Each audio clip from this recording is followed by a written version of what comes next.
Hi and welcome to my YouTube channel. Today I'm going to show you how to, excuse my cheeks by the way, it is really warm, which is lovely in the studio today, but because of that I seem to look like I'm a clown. Today I'm going to show you how to draw a tree. So I'm using a pen, which you can do if you want. It's going to be a very simple tree, but you can also use a pencil. Any pencil will do.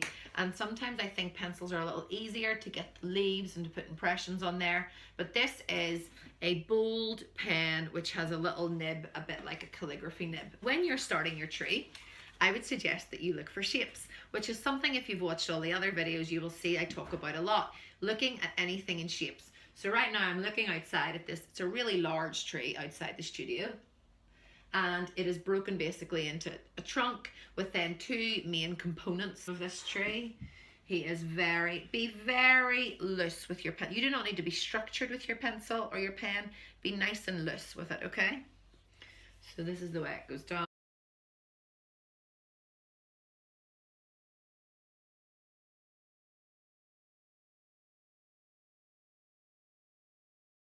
That's the way you want to get it. You want to get your base.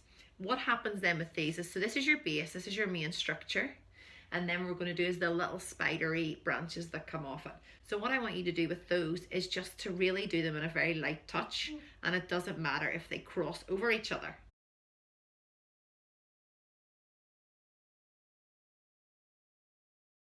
It is chaotic. Trees are pretty chaotic. Well, this tree that I'm doing, and because it is March right now, except we've had snow, so everything's a little bit behind with the spring.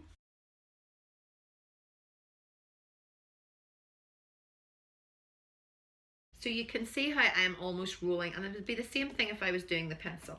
You almost roll it over. And often with trees, the way the wind is blowing is the way that the branches will automatically fall. So this has actually become a little bit more uniform, but as I look out there, I can see that the branches have all been blown down this way. So the thing with leaves, as with any of your paintings, okay, or anything you do not need to give the full impression. You do not need to give the full exact detail. The beauty of being a painter, of being an artist, is that you can allow the viewer to finish the scene for you. And I think that's a really important lesson that you have to learn. Perfection does not need to happen in your pieces. However, suggestion does, okay? So suggestion over perfection.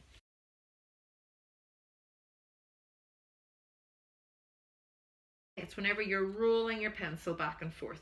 In the same way with the leaves, okay, you can see, so the way that it has there is there are just clumps and clumps of leaves stuck onto it. They're not leaves that are on the end of branches, which is that I would do like this, and you're just really doing almost like they are twinning together, okay?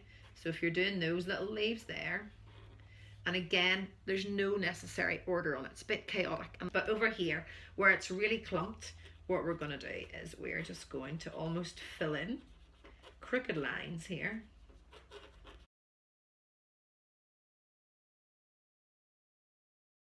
And you fill in areas that are a little bit darker, and then in the other bits, allow little squiggles to happen.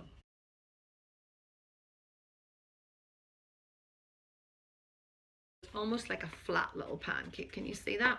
So this shows you over here where the leaves would be hanging on by the tree, right? Okay, basically you allow your branch to go to a little point, and then you have your leaves on it, and the leaves can be try to have a little bit of a shape to them. They're nearly like a flat pancake or like a sausage shape, but have a nice light touch with them. Over here, this is where the chaos is, okay? And that's okay. Basically what you're doing is you're just layering one pancake on top of the other, one pancake. Now out of here there'll be some more branches. So what you've done there is you have looked at your shapes, which are essentially your the base of your tree, which we haven't even really got into the bark or anything, but I just wanted to show you a basic tree shape. And then what you've done is you've looked at the main components. So there really was 1, 2, 3 in this tree. Then our branches, which we allow to just be the side of the pencil and to really draw it out and to let them be like fingers and like a web that just keeps growing. They can be leaves that are on branches, they can be sparse, or if you want, you just keep building those up, colour some in maybe, leave some uncolored. And then over here, this is where there's a real moss and a real gathering of leaves, which is what I can see outside there. It's almost like ivy all over it. One half a tree and another half. good luck with that. Let me know how you get on and just enjoy it. Trees are beautiful, but they don't even need to be, that's a very dominant one because I've used a dark pen. If I was using the pencil, it would probably be a little bit freer, but hopefully that gives you an idea. Thanks for watching, and remember to check out my website, alihart.com, and subscribe to get all my